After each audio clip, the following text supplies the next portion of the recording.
بسم اللہ الرحمن الرحیم. معزز مکرم الدکتور محمد ابراہیم الازہری القادری دامت برکاتکم، محترم غلام مصطفیٰ قاضی صاحب، پریزیڈنٹ ICMAP، بریگیڈیئر ریٹائرڈ شاہد اصغر صاحب، علامہ محمود احمد تبسم صاحب، چیئرمین افکار صوفیہ پاکستان، پروگرام کے آرگنائزرز، ICMA کی تمام مینجمنٹ اور خواتین و حضرات، میں سب سے پہلے دل کی عمیق گہرائیوں سے آج کے اس موضوع پر منعقدہ سیمینار پہ آپ کو مبارکباد پیش کرتا ہوں. مجھ سے قبل ڈاکٹر صاحب نے جو ایتھیکل ڈائمینشنز ہیں ہماری سوشل لائف کی، اس کو بڑے خوبصورت انداز میں قرآن و حدیث کی روشنی میں بیان کیا. جو ٹاپک ہے institutional stability and peace through ethical leadership, a Sufi perspective, یہ نیڈ آف دا آر ہے. موجودہ دور کی میرے خیال میں اس سے زیادہ ضرورت اور کسی موضوع کو نہیں ہے. تصوف، صوفی اپروچ کی جب بات ہوتی ہے ایتھیکل لیڈرشپ میں، مینجمنٹ میں، انسٹیٹیوشن بلڈنگ میں، تو اس کو سمجھنے سے پہلے ہمیں تصوف کو سمجھنا پڑے گا. تصوف ہے کیا؟ میں بریفلی آپ کو بتا دیتا ہوں. نچوڑ قرآن کی زبان میں تصوف کو تزکیہ نفس کہتے ہیں، انٹرنل پیوریفیکیشن. اور صرف انٹرنل پیوریفیکیشن نہیں، انٹرنلی جتنی آپ کی اسپریچول لائٹ اسٹرانگ ہوگی، بیٹری اتنی آپ کی ہارٹ کی، سول کی چارج ہوگی، آپ کے ایٹریبیوٹس کا، اعمال کا ٹاک ٹائم پازیٹیو وے میں اتنا ہی زیادہ ہوگا. نمبر 1 یہ ہے تزکیہ نفس قرآن کی زبان میں. حدیث کی زبان میں تصوف کو احسان کہتے ہیں، اور یہ حدیث جبریل سے ثابت ہے. ان تعبد اللہ کانک تراہ وان لم تکن تراہ وانہ یراک، کہ اس منزلت پہ ہوں، بینیولنس پہ، آپ کا لیول فلائی کرنے کا، اسپریچول ایک ایئر میں اس لیول پہ آپ چلے جائیں کہ آپ اللہ کو دیکھ رہے، آبزرو کر رہے ہیں، اس کے نور کے حقیقت کے جلووں میں گم ہیں. اگر آپ کی کیپیسٹی اس لیول کی نہیں ہے، فَإِنَّهُ يَرَاكَ، سو یہ سوچ لیں you are under observation of almighty Allah, everywhere all the time. یہ تصوف حدیث کی زبان میں احسان ہے. اب صوفیاء کے نزدیک تصوف، جیسے شیخ نے کہا، صفائے قلب و باطن، اور اس کی روشنی میں اس کا ایسنس ہے خیر بانٹنا without any discrimination, whether he is a believer اور non believer in front of you. آپ کا جو ایکویلٹی ہو، آپ کی اپروچ میں، آپ کی سوچ میں، آپ کی آئیز میں، ہر چیز میں. یہ مت دیکھیں کہ کون ہے، وہ کلمہ گو ہے یا نہیں ہے. تو تیسرا ہے صفائے قلب و باطن میں مساوات، اور اس کی روشنی میں جو خیر بانٹ رہے ہیں اس میں بھی مساوات. اب میں اس کو قرآنک پرسپیکٹو میں جب لیتا ہوں تو قرآن مجید کا اگر آپ مطالعہ کریں، سورہ آل عمران ورس نمبر 164، یہ بیس لائن ہے تصوف کی، 164. اور اس بیس لائن میں جو آج کا موضوع ہے، ایتھیکل لیڈرشپ بھی ہے، ایٹریبیوٹس بھی ہیں، صوفی اپروچ بھی ہے. آپ کا جو ٹاپک ہے آج کا، وہ تینوں اس آئے مبارکہ سے ڈیرائیو ہوتے. 164 آل عمران، لقد من اللہ علی المؤمنین اذ بعث فیہم رسولا من انفسہم یتلو علیہم آیاتہ ویزکیہم ویعلمہم الکتاب والحکمہ وان کانوا من قبل لفی ضلال مبین. اب اس میں سیکوینس ذرا دیکھیں کہ اللہ نے ایمان والوں پر احسان عظیم فرمایا. ایمان والوں پر، بلیورز پر، ان میں سے ایک رسول مبعوث فرمایا جو انہی میں سے ہے، انہی میں، ان کی کمیونٹی میں سے ہے. اب یہاں یہ ہمیشہ یاد رکھیں، قرآن کہتا ہے انہی میں سے ہے، ان جیسا نہیں ہے. دس از ویری امپورٹنٹ کہ من انفسہم، پھر فرمایا وہ ان کے سامنے آیتیں تلاوت کرتے ہیں اور پھر انہیں پاک کرتا ہے. تزکیہ نفس، پیوریفیکیشن آف تصوف کی بیس ہی قرآن مجید کی تلاوت ہے. آیات تلاوت کے بغیر کوئی بھی شخص مراد نہیں پا سکتا، کوئی اچھا مرید نہیں بن سکتا، شیخ نہیں بن سکتا. بنیادی بات ہے یتلو علیہم آیاتہ، جو اللہ کا کلام ہے. اس سے بیسٹ میگنیٹک اور اسپریچول اسٹرینتھ کسی اور میں نہیں ہو سکتی. تو اگر کسی نے صوفی باصفا بننا ہے تو پہلی سیڑھی آیات قرآنی کی تلاوت ہے. یہ بنیاد ہے، یہ انبیاء کا آبجیکٹو رہا ہے. پھر اس کی روشنی میں تزکیہ نفس ہے، پھر کتاب اور حکمت کی تعلیم ہے. علم الگ چیز ہے، حکمت دو چیزیں الگ ہیں. اور فرمایا یہ تعلیم ہے کیونکہ وہ لوگ پہلے گمراہی میں تھے. اب یہ آ گئی بیس لائن. بنیادی طور پر میں آپ کو بتاتا ہوں کہ کریم آقا علیہ صلاۃ والسلام کی اگر زندگی کا مطالعہ کریں تو آپ کی پوری سیرت اور سنت، ایک ایک انگ، ایک ایک لفظ وہ تصوف کے سانچے میں ڈھلا ہوا تھا. اس کی پہلی مثال اصحاب صفا ہیں، جو ظاہراً دنیا سے کٹے ہوئے تھے، یعنی اپنے آپ کو انہوں نے پیوریفائی کرنے کے لیے.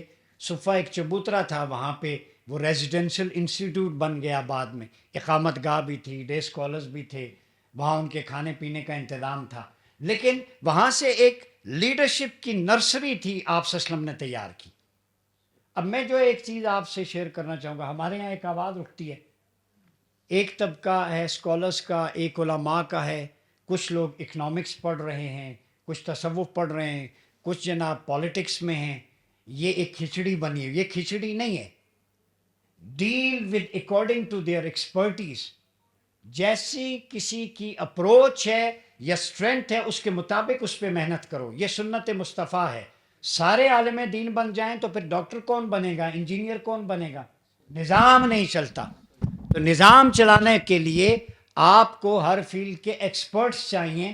یہ تصوف کا ایتھیکل ڈائمنشن ہے مینجمنٹ کے اندر، یہ جو حضور نے دیا. اب آپ صفا میں دیکھیں، صفا میں سینٹیکس، عربک گرامر جسے صرف اور نحو کہتے ہیں، اس کے ایکسپرٹس بھی وہاں موجود تھے. اسلامک جورسپروڈنس کے ایکسپرٹ عبداللہ بن مسعود جیسے لوگ بھی تھے. جو قرآن کی exegesis, wide commentary of the Holy Quran, اس کے ایکسپرٹ عبداللہ ابن عباس حبر حاضل الامہ، representative of the Holy Quran کا ٹائٹل پانے والے بھی وہاں سے نکلے.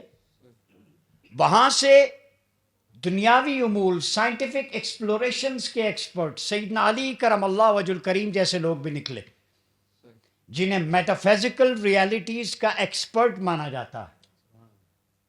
وہاں سے زید بن ثابت جیسے قرآنک سائنسز کے ایکسپرٹ نکلے. وہاں سے آپ کی جو ڈیفنس پالیسی ہے، جو آپ کی ایکسپیڈیشنز ہیں، عسکری علوم، اس کے ماہر عبد الرحمن بن عوف، ابو عبیدہ بن جراح، سیدنا علی کرم اللہ وجہ الکریم جیسے شاہ سوار بھی نکلے، جو وار کی اسٹریٹجیز اس کا میکنزم بناتے تھے. یہ تصوف ہے کہ مینجمنٹ کی ایتھیکل ڈائمنشنز یہ ہیں کہ جس کی جو ایکسپرٹیز ہیں اسے اس فیلڈ کا ماسٹر بنا دیا جائے. اب یہ میں نہیں کہتا، کریم آقا کی حدیث ہے وَأَقْدَاهُمْ علی، اور پھر سیدنا عمر فاروق نے اس کو کوٹ کیا اقدانا علی، کہ اس امت میں سب سے زیادہ صاحب علم جو ہستی ہے وہ علی کی ہے، مولا علی کی. ڈفرنٹ سائنسز، چاہے وہ منصب قضاء ہو، دینی علوم ہو، دنیا میں. ایک مثال دیتا ہوں، سیدنا علی کرم اللہ وجہ الکریم کی اگر لائف کو آپ دیکھیں، جب وہ مینجمنٹ میں آئے، جب وہ خلافت سنبھالی، تو ان کا ایک لیٹر تھا جو مینجمنٹ کے حوالے سے بڑا امپورٹنٹ ہے، مالک اشتر کے نام. اس کے 21 سے 22 پوائنٹ بڑے امپورٹنٹ ہیں. نمبر 1، سیدنا علی کے نزدیک جب آپ نے گورننس چلانی ہے تو سب سے پہلے اس کا اصول یہ ہے کہ میں مثال دیتا ہوں، ICMAP کا ہیڈ ہو، چیئرمین نادرا ہو، نیب کا چیئرمین ہو، کوئی بھی کسی انسٹیٹیوٹ کا ہیڈ، میں مثال سمجھانے کے لیے دے رہا ہوں. سب سے پہلے اس کی بلونگنگ جو ہے وہ چیک کی جاتی، اس کا بیک گراؤنڈ چیک کیا جاتا. پہلا اصول یہ ہے سیدنا علی کے نزدیک، businessman cannot be the part of politics. کاروباری بندہ وہ نظام حکومت اور مملکت میں نہیں آ سکتا. Zero tolerance. ہم کتابوں میں یہ چیزیں موجود ہیں، اپلیکیشن کون کرے گا وہ ایک الگ بات ہے، ہمارا کام ہے آپ کے سامنے رکھنا. دوسری بات، اس کے لگیج یعنی اس کے ایسٹس ریکارڈ کر لیے جاتے. اگر بزنس مین نہیں ہے، ایکسپرٹ ہے، تو وہ ریکارڈ میں آ جاتا. جب وہ گورنرشپ سے واپس آتا تو اس کو میچ کیا جاتا کہ پہلے اس کی بلونگنگ کیا تھی، اضافہ تو نہیں ہوا. اگر ہوتا تو وہ جناب اس کو سزا ملتی. اب میں مثال کس کی کوٹ کر رہا ہوں؟ سیدنا ابو ہریرہ رضی اللہ تعالیٰ عنہ. آپ نے نام سنا ہوا ہے نا؟ کتنی احادیث مروی ہیں. اور یہ جب گورنر بنائے گئے، عامل بنائے گئے سیدنا عمر کے دور میں، تو جب واپس آئے بصرہ سے تو 10,000 دینار ایک تھیلے میں بھرے ہوئے اٹھائے لائے. 2 سال اپوائنٹ کی. تو سیدنا عمر نے پوچھا ابو ہریرہ یہ کیا ہے؟ اب وہ پریویس ہسٹری ان کا فضیلت اپنی جگہ پہ، اس کا یہ مطلب نہیں ہوتا کہ سرٹیفکیٹ مل گیا جو مرضی کرو. یہ بڑی امپورٹنٹ ایتھیکل مینجمنٹ کے باب میں مثال دے رہا ہوں، لیڈرشپ سے ریلیٹڈ، کہ سب کچھ اوکے ہے، اب آپ جو مرضی کرتے پھریں. وہ ٹائٹل آپ کی شرف جو کچھ اس وقت آپ نے کیا ہوتا ہے اس کے لیے ہوتا ہے، آگے اس پہ قائم رہیں تب وہ باقی رہتا ہے. سیدنا ابو ہریرہ، یہ مثالیں اس دور میں تھیں. تو انہوں نے کہا میرا اپنا پیسے تھے، میں نے ان سے کاروبار کیا اور یہ حلال کا تھا اور اس سے یہ منافع آیا، یہ دینار میرے. تو تھا بھی جینون بات. انویسٹیگیٹ کیا گیا کہ سیدنا ابو ہریرہ کے پاس جو فالتو وقت ہوتا تھا وہ کوئی انہوں نے انویسٹ کیا کام میں لوگوں کے ساتھ، تو مل کے وہ پارٹنرشپ کا جو بھی تھا اس سے جو پیسے منافع آیا وہ کمایا. تو سیدنا عمر کا جملہ سنیں ذرا. فرمایا میں نے تمہیں عامل بنا کے بھیجا تھا، ذاتی کاروبار کرنے نہیں بھیجا تھا. Your duty to serve the people, first priority لوگوں کو سرو کرنا تھا. اگر تم بھی اسی میں لگ گئے تو ہم سب کاروبار کرنا شروع کر دیں، پھر نظام حکومت کون چلائے گا، لوگوں کی داد رسی کون کرے گا. تو پہلا اصول یہ ہے کہ during the premises, in the premises during the job hours, you are not allowed to take individual benefits. آپ انفرادی اور ذاتی جو ہے وہ مفاد حاصل نہیں کر سکتے، چاہے وہ دیر سے آنے کے حوالے سے ہو، جلدی جانے کے، یا دفتر میں لیپ ٹاپ پہ بیٹھ کے اپنا ذاتی کاروبار یا ذاتی آن لائن کوئی آپ نے کیا ہوا ہے، اس کی ایتھیکلی اجازت نہیں ہے اسلامک اسٹیٹ کے اندر. نمبر 2، سیدنا علی کرم اللہ وجہ الکریم کو اگر آپ دیکھیں ایتھیکل ڈائمنشنز میں، تو ان کے ہاں یہ تھا کہ zero tolerance for corrupt practices. Corruption کے لیے زیرو ٹالرنس ہوتی تھی. آپ کسی بھی عامل کے حوالے سے، ایک عامل تھا اس کے بارے میں شکایت ہوئی کہ یہ لوگوں سے جو ہے وہ ایکسٹرا چارج کرتا ہے اور بینیفٹس دیتا ہے ان کو. سیدنا علی نے اسے بلایا اور فرمایا کہ میرے ہوتے ہوئے اگر تو یہ کر رہا ہے تو اس کا مطلب ہے کہ اللہ کا عذاب صرف شرفاء کی وجہ سے رکا ہوا ہے، ورنہ یہ بستی تباہ ہو جاتی. نمبر 3، جو صوفی اپروچ میں بتا رہا ہوں، چونکہ سیدنا ابو بکر سلسلہ نقشبندیہ کے امام ہیں. صوفی اپروچ ہمیشہ لیڈرز جو ہوتے ہیں وہ یہ نہیں ہوتا صوفی کوئی کٹ کے رہنے والا شخص ہے. وہ ایڈمنسٹریشن میں اگر لیڈر ہے تو اس کے کام ہیں، جو اس کے ایکشنز ہیں، اس میں بھی صوفیانہ طرز عمل ہونا چاہیے. سیدنا ابو بکر کی مثال دے، خلیفہ اپوائنٹ ہوئے نا، تو گٹھری لے کے بازار میں مارکیٹ میں چل پڑے. تو سیدنا عمر اور علی کا سامنا ہوا آپ سے. تو پوچھا آپ کہاں چل پڑے؟ فرمایا خلافت مل گئی ہے اب، تو یہ جو سامان ہے اس سے کچھ چیزیں خریدوں گا تو گھر کا گزارا کیسے ہوگا؟ تو فرمایا آپ ہمیں مشکل میں ڈال دیں گے، ہم جو بعد میں آ رہے ہیں اتنا نہ کریں، تھوڑا ہاتھ ہلکا رکھیں، اٹس امپاسبل. تو آپ نے جو کرائیٹیریا، اسی لیے حضرت ابو بکر صدیق کو پڑھے نا، انہوں نے کوئی چیز ریپلیس نہیں کی جو آپ صلی اللہ علیہ وسلم نے کی تھی، کوئی بھی. ایون بعد میں آنے والوں نے اکارڈنگ ٹو دا سچویشن وہ بھی درست فیصلے تھے کہ اس میں امینڈمنٹ کرنی پڑی، لیکن صدیق اکبر اتنے اسٹرکٹ تھے، فرمایا میں نہیں کر سکتا، رسول اللہ نے جو کیا میں اس کو باقی رکھوں گا، اور میرے زندہ ہوتے ہوئے کوئی نہیں کر سکتا. وہ ایک پرفیکشن تھی، وہ آئیڈیل تھے. تو آپ نے پھر کہا سیلری، فرمایا سیلری میری تنخواہ؟ اب اندازہ لگا نا ہیڈ آف اسٹیٹ یہ کہہ رہا ہے میری تنخواہ کیا؟ انہوں نے کہا آپ جو چاہیں. فرمایا نہیں، میری تنخواہ پھر اگر کرنی ہے تو مدینہ کے ایک عام مزدور کے برابر مقرر کر دو. عام مزدور؟ فرمایا اتنا کہ میرا دن میں ایک وقت کی روٹی جو کی ہو جائے، میرا پیٹ بھر جائے، میں ریاست کے معاملات دیکھ سکوں، اور اتنا کہ اپنے رب کے حضور کھڑا ہو سکوں عبادت کے لیے، اتنی طاقت آ جائے. وہ لیڈرز تھے نا ویژنری. مطلب انہوں نے نہیں سوچا کہ ہماری بھی بزنس امپائر ہو. سیدنا ابو بکر کے آج ہسٹری میں دیکھیں کتنے پلاٹ، کتنی جائیداد چھوڑ کے گیا ہے. کوئی مجھے کوئی بتا دے ہسٹری میں ریفرنسز کون سی امپائر تھی. ان کی امپائر وہ لیڈرشپ تھی جو 1,00,000 سے زائد مربع میل تک جنہوں نے اسلام پھیلایا. وہ باقیات الصالحات، ان کی وہ نالج اور وزڈم ہے جو آج ہم آپ کے سامنے رکھ رہے ہیں. وہ رسول اللہ نے وہ لیڈرشپ تیار کی. تو فرمایا مدینے کے مزدور کے برابر ہو. تو پوچھا سیدنا عمر نے کیسے گزارا ہوگا؟ فرمایا مدینے کے مزدور کا بھی تو ہو رہا ہے، مجھ سے پوچھ رہے ہو کیسے؟ اس سے پہلے پوچھو کیسے ہو رہا ہے. یہ ویژن سمجھیں، ایتھیکل سٹینڈرڈز، صوفی اپروچ. اپنا خیال نہیں ہے، اس کا خیال ہے کامن مین کا. لیڈرشپ یہ ہوتی ہے، ایتھیکل سٹینڈرڈز ایسے بنتے ہیں. ریاست اگر چلنی ہے، خوشحالی، پراسپیرٹی. فرمایا نہ ہوا تو پھر؟ فرمایا اگر میرا گزارا نہ ہوا تو پھر میں مدینے کے مزدور کی تنخواہ پہلے بڑھاؤں گا، اس کا گزارا ہوگا تو پھر ابو بکر کا ہوگا. تو لیڈرشپ کا ایتھیکل سٹینڈرڈ صوفی اپروچ میں صدیقی فارمولہ یہ ہے کہ جب فیسیلیٹیٹ کرنے کی باری آئے، دینے کی باری آئے، تو ذات کو مائنس کر دیتے ہیں، کامن مین سے شروع کرتے. اب اس کا دوسرا زاویہ لے لیں، اکاؤنٹیبلٹی. اکاؤنٹیبلٹی میں صوفی اپروچ مینجمنٹ کے اندر یہ ہے کہ جب اکاؤنٹیبلٹی کی بات آئے تو پہلے ذات سے شروع کرتے ہیں، پھر پریسیڈنٹ بنا کے معاشرے پہ امپلیمنٹ کرواتے ہیں. اب وہ مثال آپ کے سامنے، سیدنا عمر کے بیٹے ہیں عبداللہ بن عمر، محدث تھے بہت بڑے. وہ 6 ماہ لگ گئے انہیں، تربوز کھانے کی خواہش تھی. کاش کہ یہ گولڈن ورڈز جو کتابوں میں ہیں وہ ہمارے معاشرے میں اسٹیٹ لیول پہ انفورس ہو جائیں، سارا بگاڑ ختم ہو جائے گا. وہ کہتے ہیں آئیڈیل چیزیں کیسے ہو سکتی ہیں؟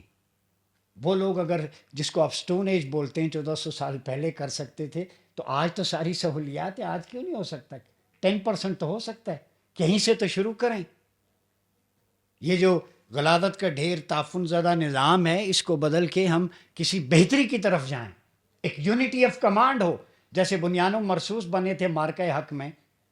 تو میں اکثر یہی کہتا ہوں کہ ہمارے یہاں وہ کیپیسٹی ہے، جب آپ کا سپہ سالار حافظ قرآن ہو، سینے میں قرآن ہو، دبنگ ہو، جس کی آیتوں کی گونج دلی اور انڈین میڈیا تک بھی انہیں جلا کے رکھ دے، تو وہ یو کین ڈو دیٹ. آپ فرنٹ سے لیڈ کریں، بڑھیں آگے، یا غلاظت کا ڈھیر ختم کریں. ٹیکنوکریٹک ٹائپ یہ لوگ جو ٹیلنٹ، آپ لوگ جو بیٹھے ہیں ینگسٹرز، پاکستان کتنا اچھا ٹیلنٹ پروڈیوس کر، یہی ہیڈز ہوں مختلف شعبوں کے جو پڑھے لکھے. تو سیدنا عبداللہ بن عمر تربوز کھانے کے لیے 6 ماہ لگ گئے. کھجور کی گھٹلیاں جمع کی، مارکیٹ میں جا کے تربوز خریدا، گھر لائے. سیدنا عمر کو پتہ چلا. فرمایا ٹھہر جاؤ، کہاں سے لیا ہے؟ میری تو اتنی کیپیسٹی نہیں ہے کہ میں تربوز تمہیں خرید کے دوں، تم کدھر سے لے آئے ہو؟ باپ امیر المومنین ہے، ہیڈ آف اسٹیٹ، بیٹا ہے امیر المومنین کا. ایک تربوز چھوٹی سی خواہش تھی، اتنا عرصہ گزر گیا. اکاؤنٹیبلٹی کا لیول چیک کریں. ہیڈ آف اسٹیٹ کہتا ہے کہ میری کیپیسٹی نہیں میں کھا سکوں، اتنی میرے پاس ویلتھ نہیں ہے، تمہاری کیسے آ گئی؟ جو ہیڈ آف اسٹیٹ عمر جیسے ہوتے ہیں نا، تو پھر بیٹے بھی عبداللہ بن عمر جیسے ہوتے. پوچھا گواہ لاؤ، کہاں سے پیسہ لائے ہو؟ منی ٹریل ایسے چیک ہوتی ہے. ایتھیکل سٹینڈرڈز یہ ہیں. رسیدیں ایسے چیک ہوتی ہیں. یہ کتابوں میں رکھنے تک نہیں لکھا گیا تھا، امپلیمنٹ کرنے کے لیے گیا. فرمایا رسید دکھاؤ، کہاں سے لائے؟ فرمایا میرے پاس 2 گواہ ہیں. فرمایا کون؟ فرمایا حسن اور علی. ایک باپ ہے، ایک بیٹا ہے. آنکھوں سے آنسو آ کے تو اتنے بڑے گواہ لے آئے. سیدنا علی، سیدنا امام حسن المجتبی فرمایا ہمارے سامنے انہوں نے خریدا ہے، فرمایا کتنا خوبصورت گواہ لائیں. تو سیدنا علی سے پوچھتے ہیں میں آپ کی عدالت میں مقدمہ رکھتا ہوں، کیا یہ تربوز اس کے لیے کھانا جائز ہے؟ ٹھیک ہے، اس نے 6 ماہ محنت کی، اپنے حلال پیسوں سے کمایا. تو سیدنا علی بھی دیکھیں کتنے ویژنری تھے. سیدنا عمر کا چہرہ پڑھ لیا، ہیڈ آف اسٹیٹ، ان کا بھی اینڈ فرمایا اے امیر المومنین، جب تک ریاست کے عام شہری کو تربوز کھانے پر دسترس نہیں، آپ کے بیٹے کو بھی نہیں کھانا چاہیے. یہ رول ماڈل ہوتے ہیں ایتھیکل سٹینڈرڈز والے. تیسری مثال جو مینجمنٹ میں ہمارے ہاں توشہ خانہ ہے، ہمارے ہاں اس میں تحائف آتے ہیں اسٹیٹ لیول پہ، وہ پبلک کی امانت ہوتے ہیں، ملک کے عوام کے ہوتے ہیں. تو سیدنا علی کرم اللہ وجہ الکریم کے دور میں یمن کے حاکم نے امام حسن المجتبی علیہ السلام کو ایک گفٹ بھیجا، ہار اور مختلف چیزیں. آپ کے پاس آیا، طلب کر لیا. فرمایا کس نے بھیجا؟ فرمایا یہ میرے لیے ذاتی بھیجا ہے انہوں نے. فرمایا نہیں، یہ بیت المال میں جمع ہوگا، میں اس وقت امیر المومنین ہوں، تم میرے بیٹے ہو، یہ تحفہ تمہیں نہیں آیا، اس نے امیر المومنین کا بیٹا ہونے کی حیثیت سے تمہیں دیا ہے، یا قوم کی امانت ہے. وہ ہیڈ آف اسٹیٹ جو یمن کا تھا، اس نے لیٹر لکھا. فرمایا نہیں، میں نے ذاتی شرف سے آپ کی. فرمایا بے شک جس دن میں اس عہدے سے اتر جاؤں گا تو میری دعوت کر، سنت ہے میں قبول کروں گا. اس وقت میں مسلمانوں کا امیر المومنین ہوں، جو چیز میرے پاس آئے گی وہ امانت ہے لوگوں کی، بیت المال میں جمع ہوگی. نہیں پہننے دیا، فرمایا بیت المال میں جمع ہوگا. تو توشہ خانے کا فارمولہ بھی سیدنا علی نے ایتھیکل سٹینڈرڈ صوفی اپروچ کے ساتھ آپ کے سامنے رکھ دی. اب ہمارا فینومینا کیا ہے؟ ہم نے دین اور سیاست کو، دو چیزوں کو، تصوف کو، شریعت کو الگ کر دیا. شریعت اصل میں دل کو پاکیزہ کرنے کا ڈھنگ بتاتی ہے، اور طریقت اس پیوریفیکیشن کو ریفلیکٹ کر کے معاشرے کو بہتر بناتی ہے. یہ لازم و ملزوم ہے، مچھلی اور پانی کی طرح. اسی طرح دین جو ہے وہ آپ کے مذہبی اور روحانی احوال کو درست کرتا ہے، اور سیاست آپ کی حکومت، نظام، قضاوت، عدل، معیشت اور تجارت کی اصلاح کرتی ہے. یہ دونوں بھی لازم و ملزوم ہیں. تو صوفی اپروچ ان میں کیا ہے؟ خواجہ شہاب الدین سہروردی نے تھیوری آف ایلومینیشنزم لکھی، اشراقیت کا فلسفہ. اس کا یہی انہوں نے بیان کیا. اس کو آپ غزالی کو پڑھیں، ابن رشد کو، خلدون کو، الکندی کو، ایون جو تبری کو پڑھیں، اور اس کے بعد اگر جوہری طنطاوی کو پڑھیں جو جواہر القرآن میں. ان سب کا ماننا ہے کہ دیر آر 3 stages آف تصوف اینڈ 3 stages آف پالیٹکس. اب تصوف اور سیاست کا تعلق، چونکہ میں نے مثالیں دے دی ہیں، اب آپ کو سمجھا دوں، میں نہیں کہہ رہا. تصوف کا آپ کو بتا دیا، تزکیہ نفس، احسان اور خیر کی تقسیم، قرآن، حدیث اور اس کی اپلیکیشن. سیاست ہے ایک، سیاست ہے نفس، اپنے نفس کی اصلاح، یہ بھی تصوف سے جڑتی ہے اصلاح کے معنی میں.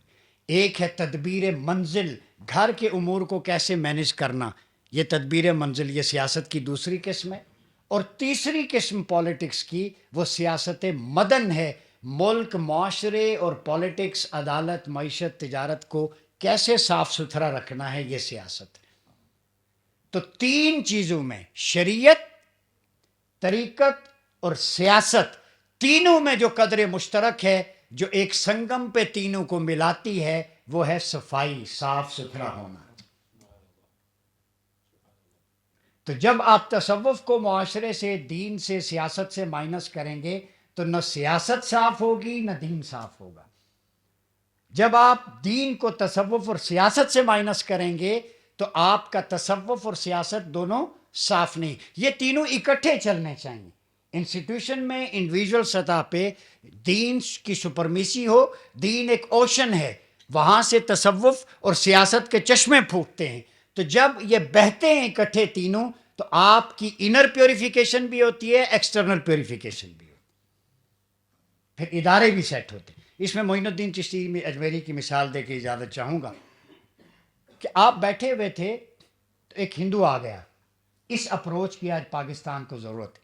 اور آئی مسٹ سے یہ عبدالحمید تبسم صاحب، محمود تبسم صاحب سے میرا پرانا تعلق ہے، لیکن ایک کریڈٹ میں انہیں دوں گا، سلام ہے، کہ میں عرصے سے جان رہا ہوں، ہمیشہ خیر بانٹ رہے، اس صوفی اپروچ کو پھیلا رہے ہیں پیار محبت سے، اور یہ جاری رہنا چاہیے. اسی کی اس ملک کو ضرورت ہے. اب معین الدین چشتی کے پاس آیا تو وہ ہندو پھٹے پرانے کپڑے، زخم آلود، آپ اپنی مسند سے کھڑے ہو گئے، چھوڑ دی مسند، اسے پہلے گلے لگایا، چادر پہنائی، پھٹے کپڑے تھے، اپنی مسند پہ بٹھایا، خود نیچے بیٹھ گئے. ہزاروں مریدین ہیں، درس دے رہے. یہ تصوف ہے. دعوت کی اپروچ میں صوفیزم کہاں کیسا ہونا چاہیے؟ صوفی اپروچ کے ساتھ دعوت دو گے تو لوگ دین کی طرف آئیں گے. وہ اپروچ سمجھ لیں. وہ دینی جماعتیں ہیں، مدارس، تحریکیں، وہ پلے باندھ لیں. یہ آخری گوشہ ہے. اسے یہ نہیں کہا کہ تم دلت ہو، اچھوت ہو، شودر ہو یا ویش ہو.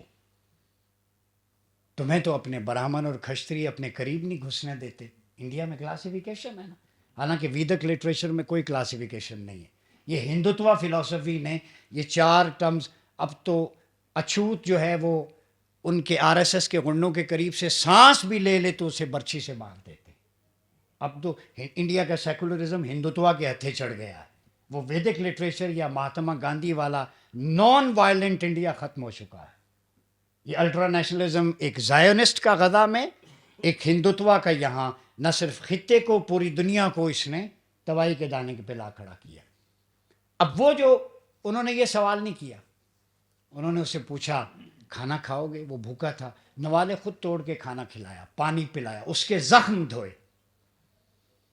یہ نہیں کہا جا وضو کر، کلمہ پڑھ، میرے پاس آ، اور پھر اس کے بعد نہ.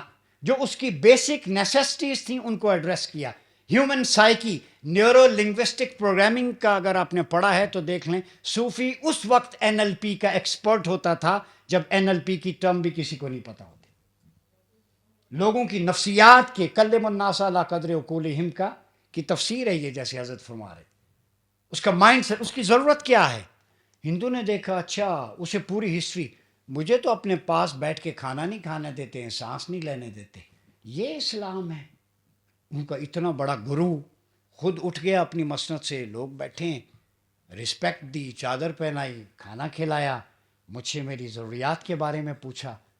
تو اسے ایک دم ایک تبلیغ یہ ہوتی ہے، آپ نہ بولیں، آپ کا عمل بول کے اس کا دل بدل دے.